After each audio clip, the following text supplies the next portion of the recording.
नमस्कार, आप सभी का स्वागत है।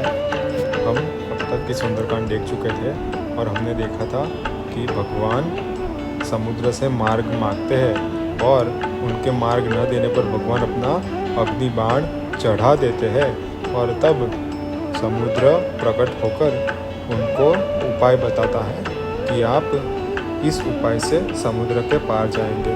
तो अब हम उसके आगे का प्रसंग जो लंका कांड में स्थित होगा उसकी हम चर्चा करेंगे। तो सबसे पहले लंका कांड का मंगलाचरण है। ओम श्री गणेशाय नमः। श्री जानकी वल्लभो विजयते। श्री रामचरितमानस षष्ठम सोपान लंका कांड। रामं कामारि सेव्यं भवभयहरणं कालमत्तैमसीहम्। राम कामारि सेव्यम, रामचंद्र भगवान जो काम अरि अर्थात कि जो काम के दुश्मन है उनसे सेवित है। काम के दुश्मन कौन है? शंकर जी काम के दुश्मन है क्योंकि उन्होंने काम को भस्म कर दिया था। तो रामम कामारि सेव्यम और भव भय हरणम जो संसारी भय को हरने वाले हैं। कालमत्ते मसीहम और जो काल रूपी मत्त वाला हाथी है उनके लिए जो सिंह के समान है। योगींद्रम ज्ञान गम्यम गुणैधि भजितम निर्गुणम निर्विकारम जो योगियों के द्वारा ज्ञान से प्राप्त होने वाले हैं, जो समस्त गुणों के भंडार है, अजीत है, जिनको कोई कभी जीत नहीं सकता, जो निर्गुण और निर्विकार है। ऐसे मायातीतम सुरेशम खलवध निरंतम ब्रह्म वृंदेक देवम जो माया से पृथक है अर्थात जिनमें माया समाहित नहीं है, जो माया से बिल्कुल अलग है, जो देवताओं के ईश्वर है और दुष्टों का अंत करने वाले हैं, उसमें दुष्टों का संहार में जो तत्पर है।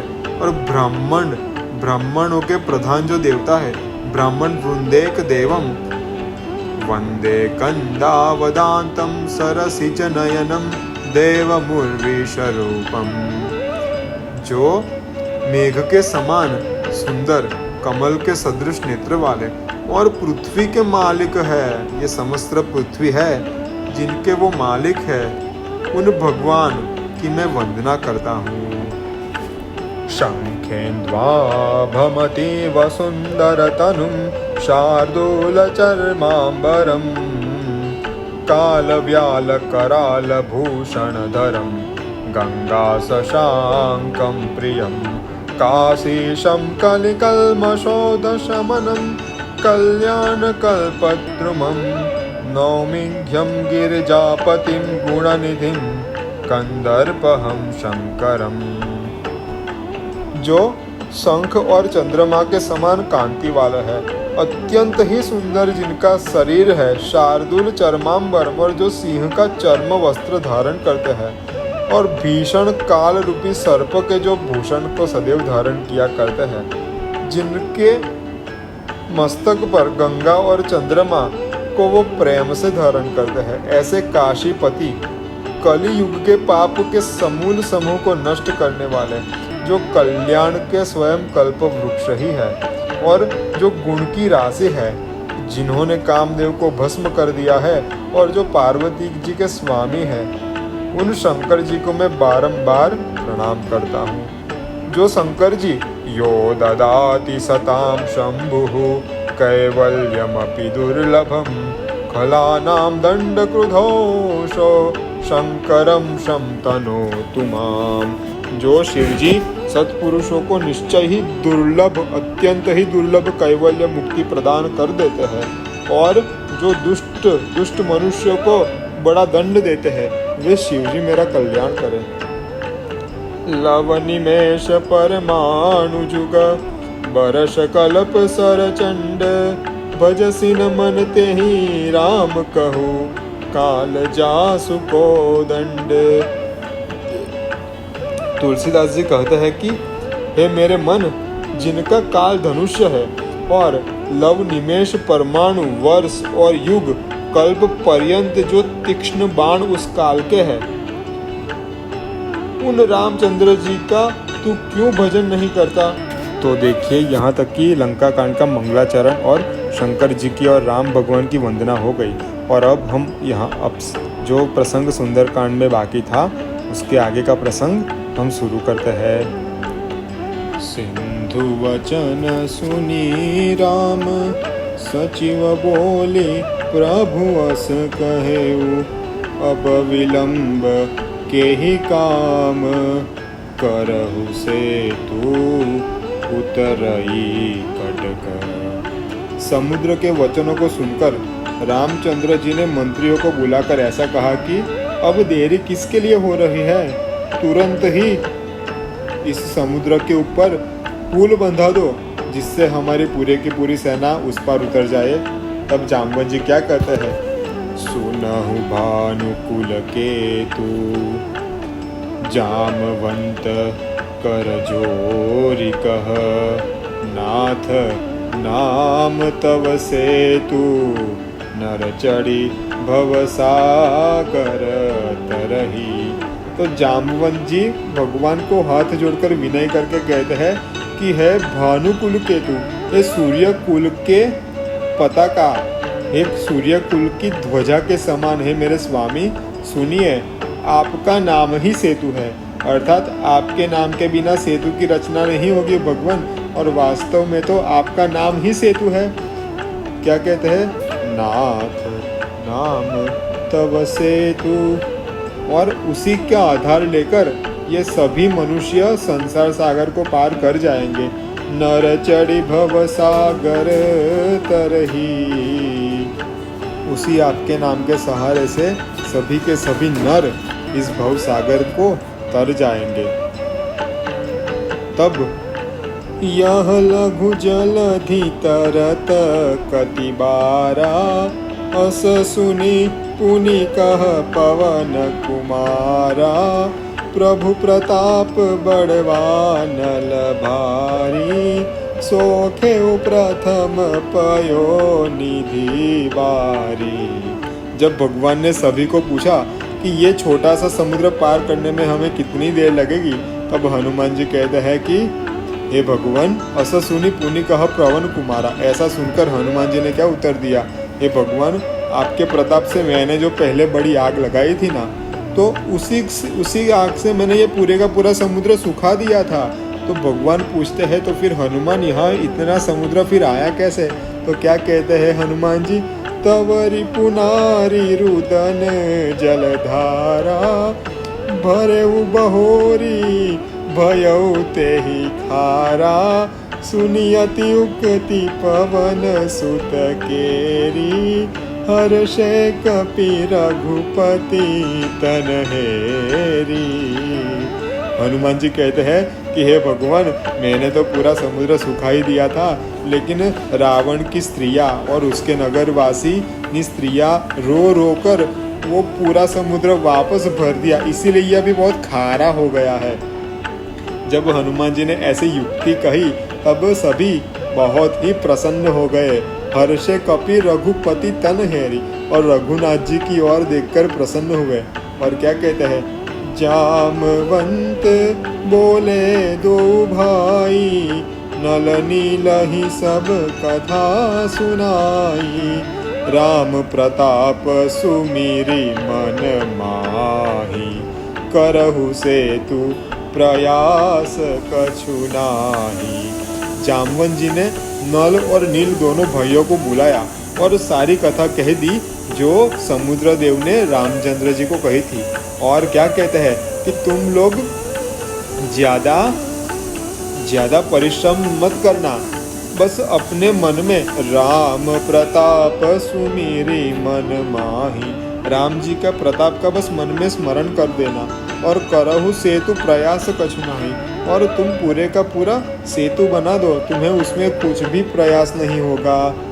बोले लिए कपि निकर बहोरी सकल सुनहु विनती कछु मोरी राम चरण पंकज उर धरहु कौतुक एक भालु कपि करहु। फिर वानर वृंद को बुला लिया और उनसे कहा कि भाइयों, आप सब मेरी कुछ विनती सुनिए। आप सब मेरी कुछ विनती सुनिए। रामचंद्र जी के चरण कमल को हृदय में रखकर वानर और भालू मिलकर एक खेल करते जाओ बस। अर्थात कि तुम बस खेल करते जाओ, कुछ भी कर दो, बस भगवान की कृपा से ही पुल बन जाएगा। क्या बात है। तो जब ऐसा सुना कि हमें भगवान के लिए सेतु का निर्माण करना है तो धावहु मरकट विकट बरूथा, आनहु बिटप गिरिन के जूथा। सुनि कपि भालू चले करी हुहा, जय रघुवीर प्रताप समूहा। झुंड के झुंड भीम बंदर अर्थात कि बड़े बड़े वानर दौड़े और पहाड़ों के समूह ले आओ। बड़े बड़े वानर जाओ और पहाड़ों के समूह ले आओ। सुनकर वानर और भालू हुल्लड़ अर्थात कि हुहा हुहा करते हुए चलते हैं और जय रघुवीर प्रताप समूहा कि भगवान रामचंद्र जी के प्रताप की जय हो, ऐसा कहते हुए जाते हैं। अति उतंग गिरी पादप लीलहि लेहि उठाई, आनि देहि नल नीलहि रचहित सेतु बनाई। अत्यंत ऊंचे पहाड़ और वृक्ष खेल खेल में ही उठा के वो ले आते थे और ला लाकर नल और नील दोनों वानरों को दे देते हैं कि ताकि वो उस पत्थर और पर्वत से सेतु बना दे। तो सैल विशाल आनि कपि देहि, कंदुक इव नल नीलते लेहि। बड़े बड़े पर्वत जो वानर लाते थे तो नल नील गेंद के समान लेते और सेतु बनाते जाते हैं। देखी सेतु अति सुंदर रचना, बिहसी कृपा निधि बोले वचना। सेतु की अत्यंत सुंदर रचना को देखकर कृपा निधान भगवान श्री रामचंद्र जी हंसकर यह वचन बोले कि परम रम्य उत्तम यह धरनी, महिमा अमित जाई नहीं बरनी। करी हो इहा शंभु थापना, मोरे हृदय परम कल्पना। भगवान कहते हैं कि मुझे ये भूमि, ये जो धरती का अंश है, धरती का जो टुकड़ा है, ये बड़ा रमणीय और बड़ा श्रेष्ठ मालूम होता है। इसकी अत्यंत महिमा का वर्णन मैं नहीं कर सकता, क्यों पता नहीं। इसीलिए मैं यहाँ पर शंकर भगवान की स्थापना करूँगा, वही रामेश्वर ज्योतिर्लिंग है। यहाँ मैं शिव जी की स्थापना करूँगा। मेरे मन में हद से ज़्यादा इसका, हद से भी ज़्यादा ऐसी भावना हो रही है, ऐसी कल्पना हो रही है, उसका उत्पन्न हो रहा है कि मैं यहाँ शंकर जी की स्थापना करूँ। तो ऐसी बात सुनकर सुनि कपीस बहु दूत पठाए। यह सुनकर सुग्रीव ने बहु से दूत भेजे और मुनिवर सकल बोली ले आए और समस्त मुनिवर को बुला ले आए। लिंग थापी विधिवत करी पूजा, शिव समान प्रिय मोहि न दूजा। और जब भगवान रामचंद्र जी ने लिंग की स्थापना की, शिवलिंग की स्थापना की, और क्या कहते हैं कि मैं कहता हूँ तुम सबसे कि शिव जी के समान मुझे दूसरा कोई प्यारा नहीं है। जितने मुझे शंकर जी प्यारे हैं उतना मुझे और कोई भी प्यारा नहीं है। लिंग थापी विधिवत करी पूजा, शिव समान प्रिय मोहि न दूजा। और क्या कहते हैं भगवान, अगर कोई शंकर जी का द्रोही हो, जो शंकर जी से वैर करता हो, और वो अगर ये कहे कि वो मेरा भक्त है, तो वो नर्क स्वप्न में भी मुझे प्राप्त नहीं कर सकता। और जो शंकर जी के विमुख हो, जो शंकर जी के सम्मुख ना गया हो, जिसको शंकर जी से प्रेम ना हो और वो मेरी भक्ति चाहता हो, तो वो नरक में जाएगा, लेकिन मेरी भक्ति प्राप्त नहीं कर सकता। शिव द्रोही मम भगत कहावा, सो नर सपने हूँ मोहि न पावा। तो वो मनुष्य स्वप्न में भी मुझे प्राप्त नहीं कर सकता। शंकर विमुख भगति चह मोरी, जो शंकर जी से विमुख होकर मेरी भक्ति चाहता हो, सो नार की मूढ़मति थोरी, वो अल्प बुद्धि मूर्ख और नरक को भोगने वाला पापी ही समझना।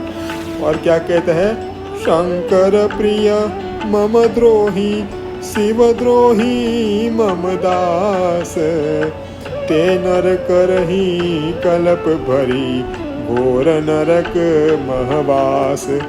शंकर प्रिय मम द्रोही, जो शंकर जी का प्रिय हो और मुझसे यानी कि रामचंद्र भगवान से द्रोह करे, और शिवद्रोही जो शंकर जी से द्रोह करे, और मम दास मेरा यानी कि रामचंद्र जी का जो दास कहलाता हो, तो वो मनुष्य अवश्य ही एक कल्प तक घोर नरक में निवास करेगा।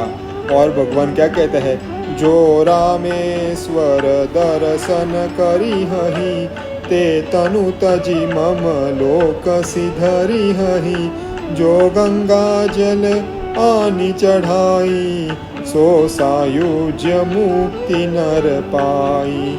कि जो रामेश्वर का दर्शन करता हो तो वह मेरे लोक वैकुंठ को जाएगा, और जो गंगा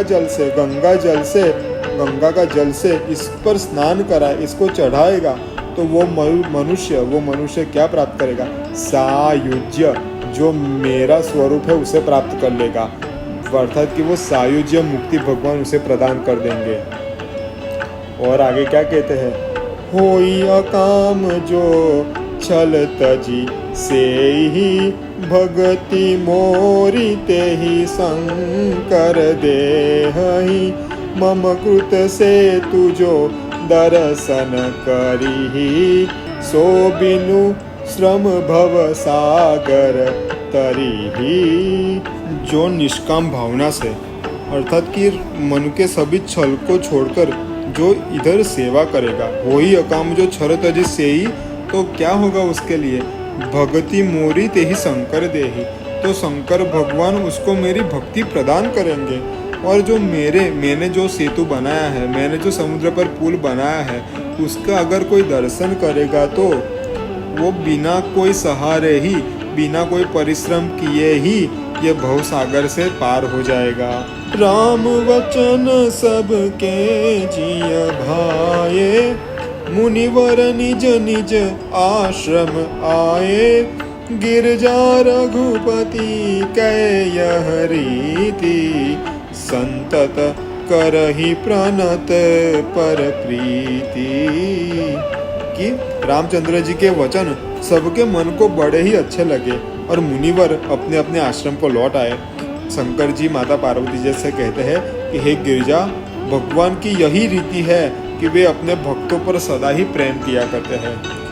बांधे उसे तू नील नल नागर, राम कृपा जस भय उजागर, बूढ़ही आनहि बोरहि जेई, भय उपल बोहित समते। क्या कहते हैं, बांधे सेतु नील नल नागर, कि प्रवीण नल और नील सेतु तो बांधा, लेकिन राम कृपा जैसा भय उजागर, और उनका जो यश था वो तीनों लोगों में भगवान की कृपा से विख्यात तो हो गया। देखिए कितनी बड़ी बात है कि बूढ़ही आनहि बोरहि जेहि, कि जो दूसरों को भी डुबा देते हैं, अर्थात पत्थर अगर कोई बांध के कूद जाए तो वो डूब जाता है और स्वयं भी पत्थर डूब ही जाता है, वही पत्थर आज भगवान की कृपा से जहाज बन गए कि जिसके ऊपर चढ़कर सभी वानर उस पार से दूसरी ओर चले गए। महिमा यह न जलधि के बरनी, पाहन गुण न कपिन के करनी। यह समुद्र की महिमा नहीं है, ना ही ये पत्थरों के गुणगान है, और ना ही ये वानरों की करनी है। श्री रघुवीर प्रताप ते, सिंधु तरे पाषाण, ते मति मंद जे राम तजी, भजहि जाई प्रभुवान। ये भगवान श्री रामचंद्र जी का प्रताप है कि जिसके सहारे पत्थर पानी में उतर गए और ना ही डूबे, उन रामचंद्र जी को छोड़कर जो दूसरे स्वामियों का अर्थात कि जो मंद मनुष्यों का और लोगों का भजन करते हैं, वे सभी नीच बुद्धि है। बांधी से तू अति सदृढ़ बनावा, देखी कृपा निधि के मन भावा, चली सैन कछु बरनी न जाई, गरजहि मरकट भट समुदाई। सेतु बंध गया और उसका बहुत ही अच्छा और मजबूत बनावट देखकर कृपानिधान रामचंद्र जी के मन में वो बड़ा अच्छा लगा। और सेना जो जा रही है उसका तो वैसे ही कोई वर्णन नहीं कर सकता। भगवान 18 पद्मों की सेना लेकर वहाँ जा रहे हैं और झुंड के झुंड वानर योद्धा गर्जना करते हैं। सेतु बंध ढीग चढ़ी रघुराई, बंधे हुए पुल के समीप चढ़कर कृपालु भगवान श्री रामचंद्र जी चितव कृपाल सिंधु बहुताई। भगवान रामचंद्र जी सागर की विशालता देखते हैं, तब देखन कह प्रभु करुणा कंदा, प्रगटे भये सब जलचर वृंदा। की दया के समुद्र, दया के मेघ भगवान श्री रामचंद्र जी को देखने के लिए कौन कौन आए। जो समुद्र में निवास करते थे जीव, वो सभी के सभी भगवान के दर्शन करने के लिए आ गए। कौन कौन बाहर आकर देख रहे थे? समुद्र में से बाहर आकर मकर नक्र मख नाना व्याला, सतयोजन तन परम विशाला, ऐसे एक तिनहि जे खाई, एकन के डरते पिडराई। मकर, मगर, घड़ियाल, मछली और नाना प्रकार के जो सर्प और जो बहुत बड़े बड़े 400 योजन कोस के शरीर वाले थी, और ऐसे भी थे जो उनको भी खा जाते थे। वे सभी के सभी लोग दूसरों के डर से डरते रहते हैं। जो हमेशा एक दूसरे के डर से डरते रहते हैं, वे सभी के सभी आज भगवान के दर्शन करने के लिए समुद्र में से बाहर निकलकर, अर्थात कि तट पर नहीं, समुद्र के ऊपर आकर भगवान का दर्शन करते हैं। और जब भगवान का वो लोग दर्शन करते हैं तो उनकी क्या परिस्थिति होती है? प्रभु ही विलोक ही टरहि न टारे, मन हर्षित सब भये सुखारे, तिन्ह की ओट न देखी अबारी, मगन भये हरि रूप निहारी। भगवान रामचंद्र जी को इस तरीके से देखते हैं कि उनको सब हटाते हैं, अर्थात जो पुल के ऊपर भगवान ने जो सेतु बांधा था उसके ऊपर आ गए थे, उस पर से हटाते हैं, फिर भी वो लोग वहाँ से हटते नहीं हैं। और अपने मन में बड़े हर्षित होकर सभी लोग बड़े सुखी हो गए। तिन की ओट न देखी अबारी, उनकी आड़ में जल नहीं दिखाई देता। अर्थात कि इतने सारे समुद्र के जीव समुद्र के बाहर आ गए हैं कि समुद्र जो इतना विशाल था अब वो समुद्र नहीं दिखता। ऐसा लगता है कि आजू बाजू बस बीच में सेतु है और आजू बाजू बस समुद्र के जीव ही जीव है, समुद्र गायब हो गया है। तिन की ओट न देखिए बारी, उनकी आड़ में समुद्र ही नहीं दिखता। मगन भये हरि रूप निहारी, भगवान का सुंदर रूप देख के सभी के सभी समुद्र में निवास करने वाले जीव मगन हो गए। चला कटक कछु बरनी न जाई, जो कही सक कपिदल विपुलाई। वानरों की सेना चली, उसका क्या कोई वर्णन कर सकता है? बंदरों के दल की अधिकता कौन कह सकता है? अर्थात कि कोई भी उसका वर्णन नहीं कर सकता। सेतु बंध भई भीर अति, कपि नभ पंथ उड़ाही, अपर जल चरण ही ऊपर चढ़ी चढ़ी पारही जाही। कि उस सेतु पर, राम सेतु के ऊपर इतनी भीड़ हो गई कि जो वानर उड़ सकते थे तो वो उड़ कर उसको पार करने लगे। और बहुत सारे वानर जो जलचर जीव समुद्र के ऊपर आ गए थे, उसके ऊपर कूद कूद कर पार करने लगे। तो आप पूछोगे कि किसी ने किसी को खाने लिया, तो वो सभी लोग भगवान को देखने में इतने मग्न थे कि उनको कुछ पता ही नहीं चला कि उनके ऊपर से कोई जा भी रहा है। अस कौतुक विलोकी दो भाई, बिहसी चले कृपाल रघुराई। और भगवान इस तरीके का कौतुक कुतूहल देखकर कि वानर सभी मगर, घड़ियाल, बड़े बड़े सांपों के ऊपर से कूद कर जा रहे हैं, और कुछ वानर सेतु और समुद्र के ऊपर से उड़ कर जा रहे हैं। तो इस सभी कौतुक को देखते हुए भगवान बड़े मुस्कुराते हुए प्रसन्न होकर समुद्र के उस पार पहुंचे। सैन सहित उतरे रघुवीरा, कहीं न जाए कपि जूथप भीरा। कि ऐसा खेल देखकर दोनों भाई तो बड़े प्रसन्न हुए, और वानर सेनापतियों की भीड़ कहीं नहीं जा सकती, कि कहीं न जाए कपि जूथप भीरा। कितनी सारी भीड़ वहाँ पर हो गई थी, तो इसका वर्णन नहीं कर सकता। और ऐसी तरीके से भगवान सिंधु पार प्रभु डेरा कीन्हा, सकल कपिन कह आयुष दीन्हा। और भगवान ने सभी वानरों को आज्ञा दी और उस तरफ आ गए, अर्थात कि भगवान पूरे का पूरा समुद्र पार करके लंका में पहुंच गए। और क्या कहते हैं, खाऊ जाई फल मूल सुहाए, सुनत भालु कपि जह तह धाये। और ऐसा कहकर भगवान ने सभी को आज्ञा दी कि आप सब बड़े थक गए हो, जो आपको पसंद हो, यहाँ पर बड़े सुंदर फूल फल वृक्ष है, कंदमूल है, तो आप जो पसंद हो वो खा लो। तो सभी वानरों ने भगवान की आज्ञा प्राप्त करके जोर जोर से प्रसन्न होकर कूदते हुए फल फूल और कंदमूल खाने लगे। सुनत भालु कपि जह तह धाये, इधर उधर दौड़ कर वो खाने लगे।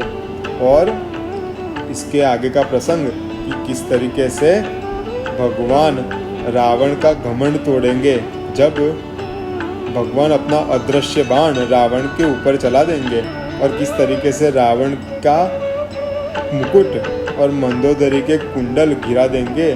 तो वो प्रसंग हम कल देखेंगे। तब तक के लिए आप सभी को जय श्री राम और हर महादेव। शिवार्पणमस्तु।